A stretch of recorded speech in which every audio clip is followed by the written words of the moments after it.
ஐயா இவ்வளவு ஸ்பீடா நான் இருந்ததே இல்லையா, உடம்பு வலியெல்லாம் போயிடுச்சியா, நல்ல சுறுசுறுப்பு வந்து விடுதுயா.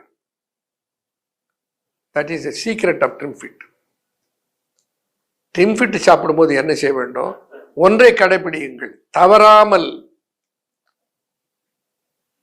2 அல்லது 3 கேப்சூல் ட்ரிம்ஃபிட்டை சாப்பிட்டு விட்டு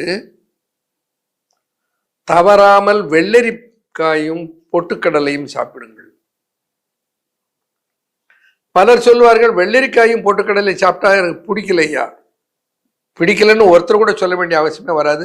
நான் சொல்லுகிற முறையை கையாண்டால், வெள்ளரிக்காயை கொஞ்சம் கடித்து கொண்டு பொட்டுக்கடலையை கொஞ்சம் கூட போட்டு 2ஐயும் சேர்த்து மென்று சாப்பிட வேண்டும். நான் சொல்ற ஆச்சரியமா இருக்கும். தயிர் சாதத்துக்கு மோர் மிளகாய் சேர்த்த மாதிரி இருக்கும். மிக நன்றாக உணவு பிடிக்கும், அது சாப்பிட பிடிக்கும்.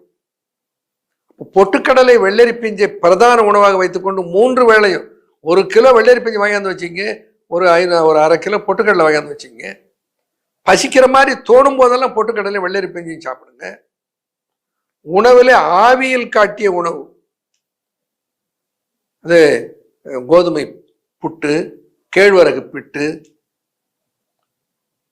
சிறுதானிய இட்லி தோசை, எண்ணெய் சேர்க்காமல் தோசை, இட்லி இடியாப்பம்.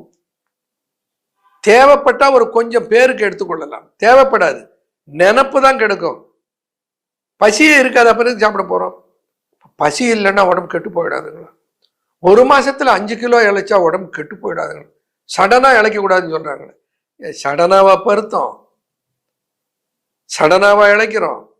1 மாதத்துக்கு 5 கிலோ இழைப்பது என்பது ஒரு பெரிய இழப்பே அல்ல.